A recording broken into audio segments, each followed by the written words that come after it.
বিসমিল্লাহির রহমানির রহিম। আসসালামু আলাইকুম, সবাই কেমন আছেন?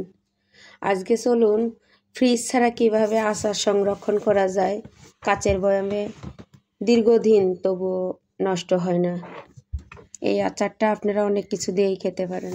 প্রথমে রাইস কুকারে পানিটা গরম হয়ে আসলে তাতে বড়ইগুলো দিতে হবে। এই বড়ইগুলো শুধু জাস্ট ধোয়ার জন্য, আর এটা ধুইলে দেখা যায় যে গরম পানিতে দিলে ফুলে ওঠে, তখন আর কিছু করা লাগে না, হাত দিয়ে জাস্ট চাপ দিলেই ম্যাশ হয়ে যায়।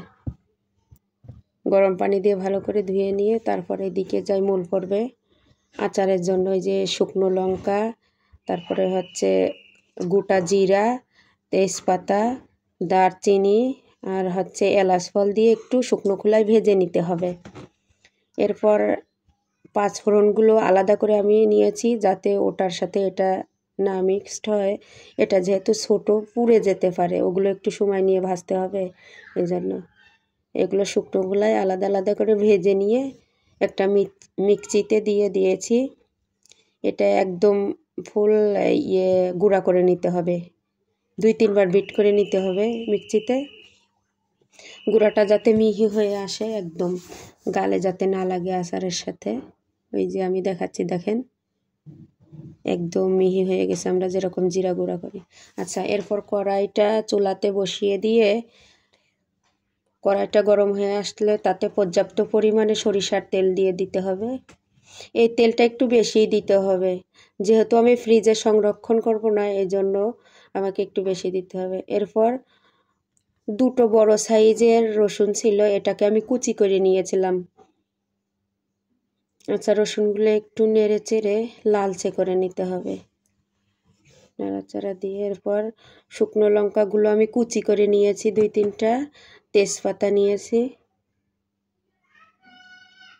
আচ্ছা, লাল হয়ে আসলে কয়েকটা গোটা পাঁচফোড়ন দিয়ে দিতে হবে।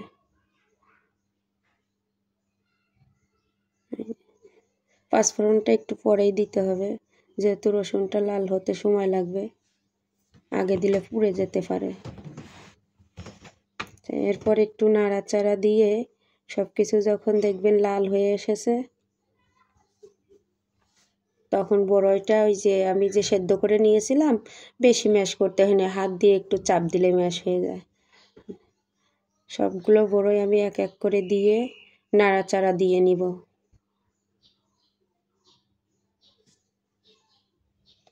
একটু সময় নিয়ে নাড়াচাড়া করবেন যাতে তেল, রসুনের যে সেন্ট, ওটা যাতে একদম প্রত্যেকটি বড়ইয়ের ভিতরে যায়, এই জন্য একটু সময় নিয়ে নাড়তে হবে।